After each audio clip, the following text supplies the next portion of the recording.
محمد رسول الله. Assalamualaikum warahmatullahi wabarakatuh. Alhamdulillahirabbil alamin. Hamdan sakirin, hamdan naimin, hamdan yu'afi ni'amahu wa yukafi mazidah. Ya Rabbana lakal hamdu kama yang bagi lil jalali wajhikal karimi wa azil mi sultanik. Nahmatuhu haqqa hamdihi wa nastaghfiruh haqqa astaghfarih wa bihi nasta'inu. Asyhadu an la ilaha illallah wa asyhadu anna Muhammadar Rasulullah. Allahumma sholli ala Muhammad wa ali Muhammad. Wallahu ta'ala bil Qur'anil Karim. A'udzu billahi minasyaitonir rajim. Wa may yuhajiru fi sabilillah yajid fil ardi muraghaman katsira wa sa'ah. Wa man yahruju min baitihi muhajiran ila Allahi wa rasulihi summa yudrikuhul maut aqaha ajrahu ngalallah wa kana Allahi ghafurur rahim. Sadaqallahul azim. Jamaah subuh yang sangat saya hormati di Maskam UGM, mari kita bersyukur hari ini kita diberikan nikmat oleh Allah dapat menjalankan ibadah subuh, ya, kemudian kita bersama-sama akan mengkaji ilmu dari Allah SWT. Sesuai dengan permintaan panitia, kita akan melihat tentang hewan di dalam Al-Quran. Walaupun topiknya itu melihat anatomi hewan, itu tidak bisa direct, ya, karena di Al-Quran tidak sampai sedetil itu. Tapi apapun itu sebenarnya banyak sekali hal-hal terkait dengan hewan yang ada di dalam Al-Quran dengan tujuan yang berbeda-beda. Ada 22 macam hewan yang disebutkan di dalam Al-Quran, tapi ada beberapa yang memang dikhususkan sebagai bentuk satu kesyukuran, yang kedua pelajaran kenapa Allah menyebutkan hewan itu. Satu hal yang menarik dari kisah Rasulullah SAW dari hadis ini menceritakan bagaimana Rasulullah itu mencintai hewan. Dalam sebuah kesempatan beliau masuk di kebun sahabat Ansor. Kemudian beliau melihat ada seekor unta, karena ketajaman beliau unta itu menangis, gitu kan. Kemudian beliau mendekati unta itu, dipegang oleh Rasul.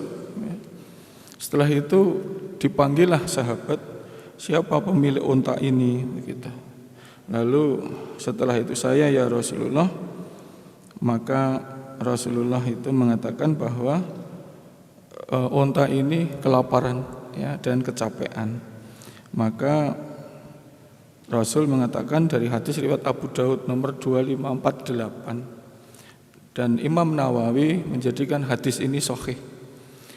Rasul mengatakan, bertakwalah kepada Allah pada binatang ternak yang tidak bisa berbicara. Tunggangilah dengan baik dan makanlah dengan cara yang baik.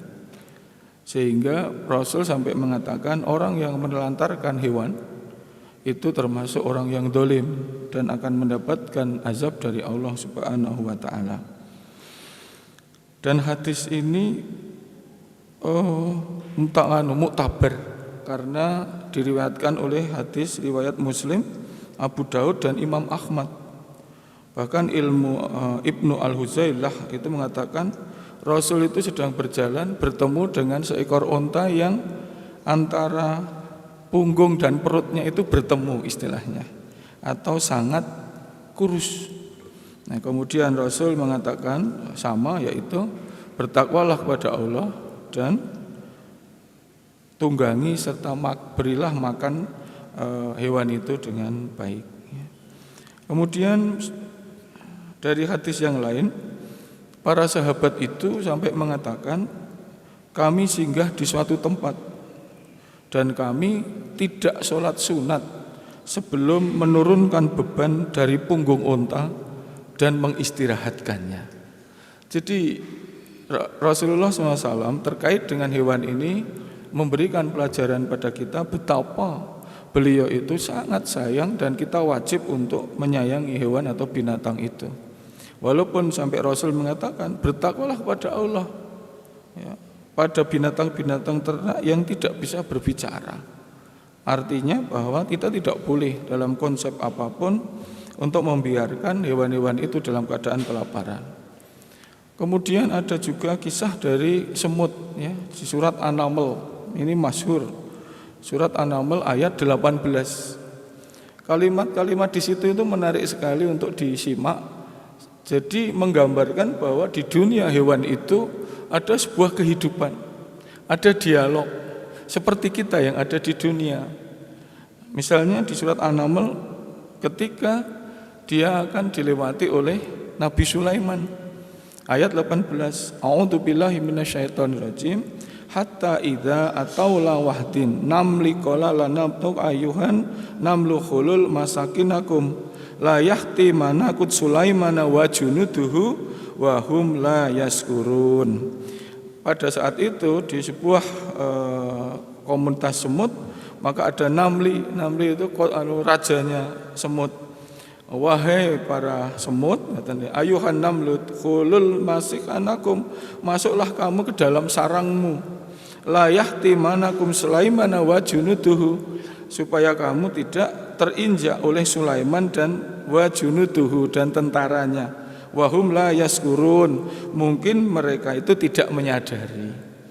Dari konsep ini beberapa ulama melihat bahwa kenapa Allah sampai detail membicarakan tentang semut.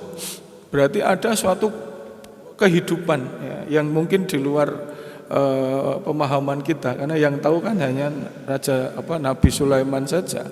Bahwa dalam komunitas semut, komunitas sapi, komunitas onta itu ada kehidupan juga, ada komunikasi, sehingga benda hidup ini pun harus selalu dihargai. Sampai Rasulullah menyatakan tadi, ini ada di surat An-Naml, kemudian ada di surat tentang onta itu juga ada, misalnya di Al-Ghasyiyah, afala yanduruna gitu. Bagaimana kamu bisa melihat? Silahkan melihat bagaimana onta itu diciptakan.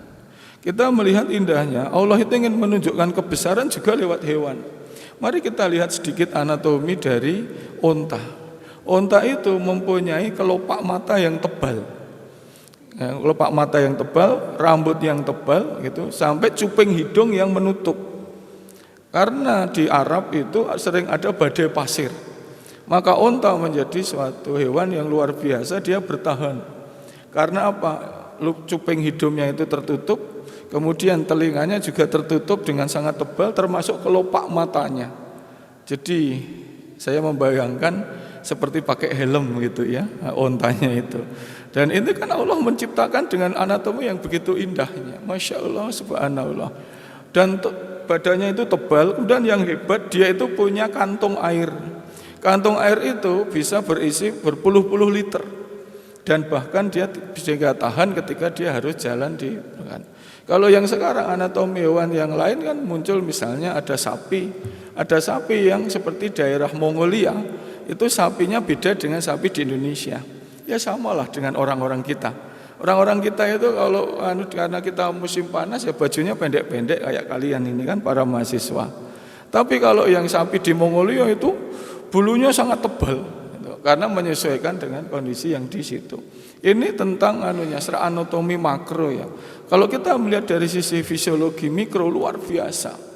Jadi di dalam proses kebuntingan misalnya, itu ada suatu proses yang luar biasa yang namanya proses compensate system. Compensate system itu adalah bentuk adaptasi secara fisiologis.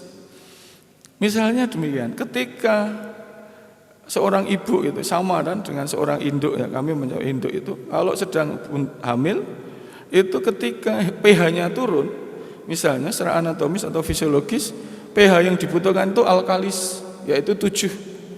Maka ada satu mekanisme yang luar biasa kalau kita belajar dari sisi fisiologis hewan itu.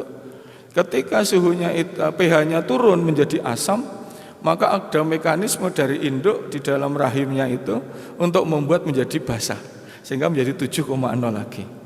Ketika itu suhunya turun tiba-tiba, maka ada mekanisme untuk meningkatkan suhu di dalam dalam uterus itu, dengan mendilatasikan pembuluh darah, kemudian menambah jumlah darah yang di situ dan sebagainya, sehingga proses compensate system inilah yang menjadi seperti laboratorium yang sangat fleksibel.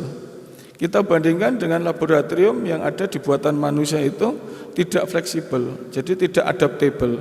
Misalnya ada suatu alat untuk pertumbuhan embrio misalnya untuk in vitro gitu, misalnya, atau yang kita kenal bayi tabung misalnya. Kebetulan kami punya di fakultas itu untuk membuat bayi tabung. Ya, sama dengan pada manusia itu di dalam sistemnya itu kalau listrik mati misalnya embrionya langsung mati. Tapi pada kehidupan yang dibuat Allah inilah yang tidak bisa. Begitu listriknya mati ya, kalau di dalam alat itu secanggih apapun mati. Tapi tubuh ini luar biasa. Ya, baik pada ibu ataupun pada induk, meskipun sapi itu nggak bisa ngomong, nggak bisa berbicara, tapi begitu ada perubahan di dalam proses kebuntingannya misalnya, dia langsung bereaksi dengan sangat baik. Dia langsung merubah semua sistem itu sehingga anak yang ada dalam kandungan itu selalu terjaga, pH-nya terjaga, nutrisinya terjaga, suhunya Masya Allah, itu yang luar biasa. Jadi tidak mungkin kalau bukan zat yang menciptakan bumi langit ini, kecuali Allah itu membuat sebuah contoh yang luar biasa. Kemudian juga tentang lebah, ya, kemudian tentang kuda di An-Nahl ayat 8, semut anamel, kemudian laba-laba di Al-Ankabut ayat 2 dan sebagainya. Intinya adalah bahwa dalam proses penciptaan hewan itu satu untuk menggambarkan betapa Allah itu luar biasa. Apalagi kalau menggambarkan sesuatu yang sangat kecil. Misalnya tentang semut, tentang lebah, tentang nyamuk. Itu kan berulang-ulang. Apa yang dilakukan? Dari anatominya saja kita bisa membayangkan. Nyamuk itu kan kecil banget toh. Bagaimanakah sistem sarafnya? Bagaimana sistem pembuluhnya misalnya? Karena dia tidak mempunyai darah, bagaimana cara menghidupinya? Kemudian bagaimana sistem kehidupannya? Impuls sarafnya, Masya Allah. Kalau kita lihat pada manusia kan gede nih, pembuluhnya kelihatan. Coba kalau itu lebah misalnya, Anda bisa membayangkan seperti apa ATP-nya, mitokondrianya ada di mana, selnya ada di mana, ya. Apalagi ada proses bertelur, Anda bisa membayangkan bagaimana itu nyamuk itu bertelur itu lewatnya mana, kemudian kalau kami mengenal namanya oosit primernya mana, lalu yang mensapot siapa. Masya Allah, tidak sampai kita itu sehebat apapun. Artinya mau hewan dari semut, dari nyamuk sampai ke onta, itu Allah ingin menunjukkan pada kita bahwa ada sesuatu yang tidak mungkin dilakukan atau dipahami oleh manusia kecuali dengan sebuah nilai keimanan yang luar biasa. Jamaah sekalian yang saya hormati, yang terakhir saya akan mencoba untuk menggambarkan tentang bagaimana hewan itu melakukan breeding atau menghasilkan keturunan. Kalau di surat Al-Mu'minun 12 sampai 14 kita mengenal yang namanya nutfatan, gitu ya. Nutfah. Ya, nutfah itu di dalam Al-Quran ya, disebut nutfatan. Dalam sisi medis, nutfah itu adalah sperm untuk yang jantan, kemudian sel telur atau ovum untuk yang betina. Dan prosesnya namanya meiosis. Jadi tubuh ini kalau kita pahami itu kan punya kromosom 2N, ya, 2N, double helix asam amino begitu. Nah kemudian inilah yang membentuk sifat kita. Jika ada orang dengan rambut yang hitam, ya itu berarti genetiknya hitam, fenotipnya jadi hitam. Ada anak yang kulitnya hitam misalnya, ya genetiknya hitam. Mau pakai whitening sampai kiamat, ya tetap aja nanti hitam lagi. Gitu. Ada yang hidungnya pesek itu, mau diginiin sampai 1000 kali setiap hari, ya tetap pesek kan, tetap nggak akan mancung karena genetiknya adalah mancung. Nah genetik ini 2N.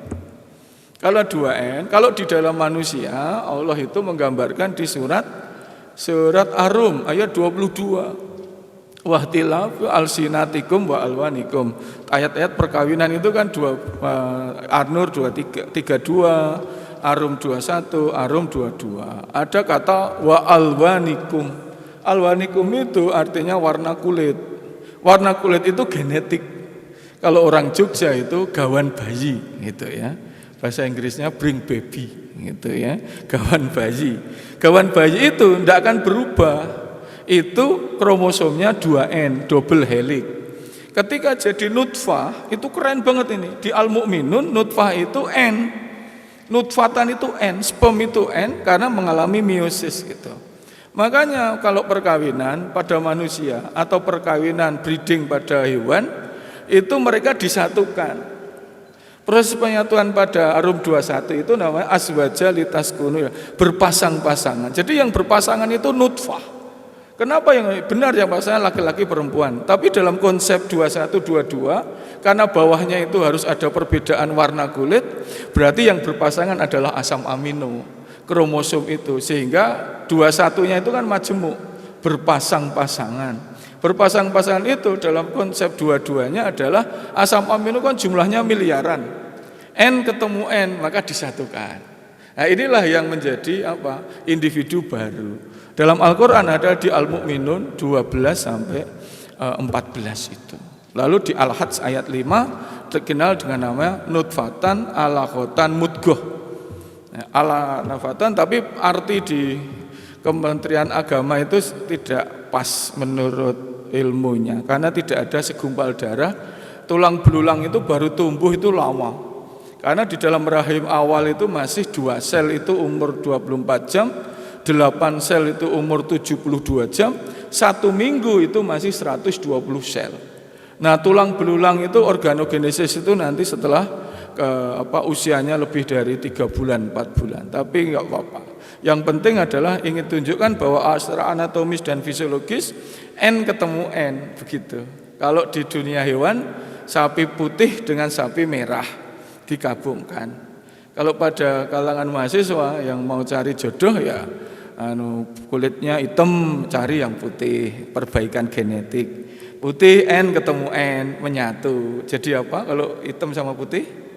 Jadi zebra, bener ya, jadi abu-abu kan gitu. Tapi kan tidak jadi abu-abu toh atau zebra toh. Ketika itu cowoknya hitam, ceweknya putih, menyatu menjadi sawo matang. Ya, karena jadinya 2N. 2N itu dalam konsepnya genetiknya nyampur, namanya singgami. Nyampurnya 10 jam setelah mereka ketemu. Nah, inilah teori-teori yang sangat dalam menggambarkan Allah SWT itu menentukan segalanya. Jadi kawan-kawan yang mau perbaikan genetik gitu, yang merasa kulitnya hitam cari yang putih. Kalau hitam nyari yang hitam itu namanya istiqomah.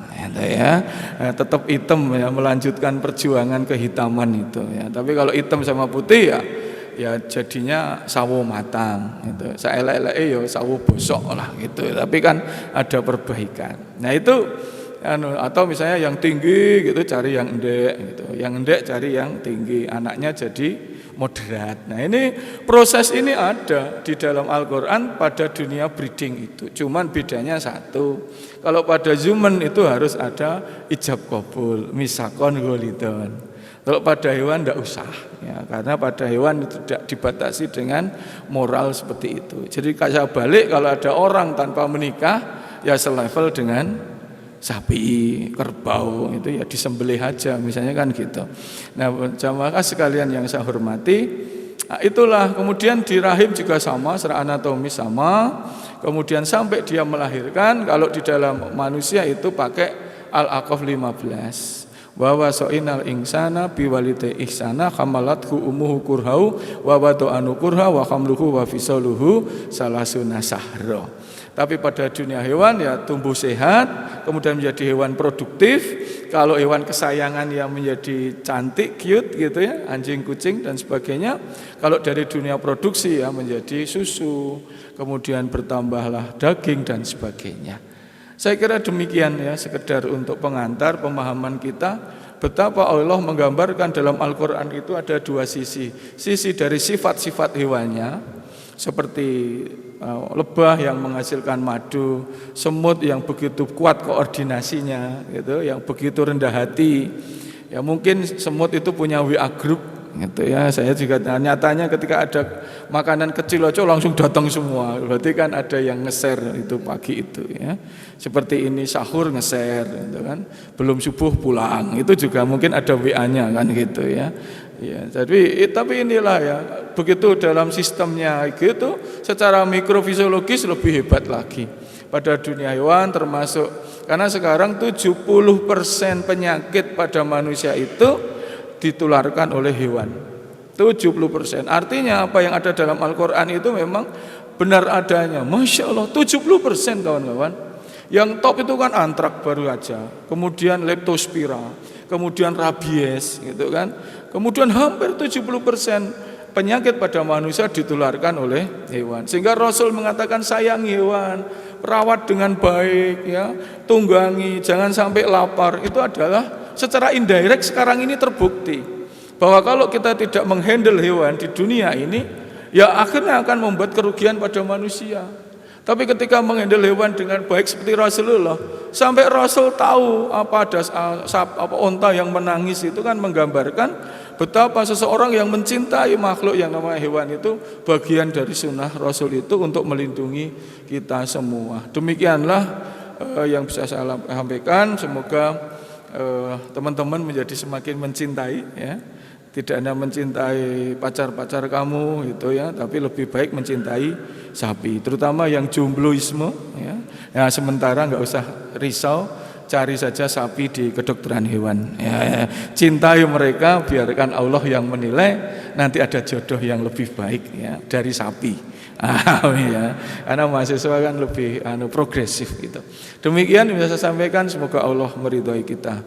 Rabbana atina fid dunya hasanah wa fil akhirati hasanah wa qina adzabannar. Subhana rabbika rabbil izzati amma yasifun wa salamun alal mursalin walhamdulillahi rabbil alamin. Semoga Allah meridhai kita semua. Banyak salah mohon maaf. Mari kita tutup dengan membaca hamdalah bersama-sama. Alhamdulillahi rabbil alamin. Billahi taufik wal hidayah. Assalamualaikum warahmatullahi wabarakatuh. La ilaha illallah Muhammadun Rasulullah.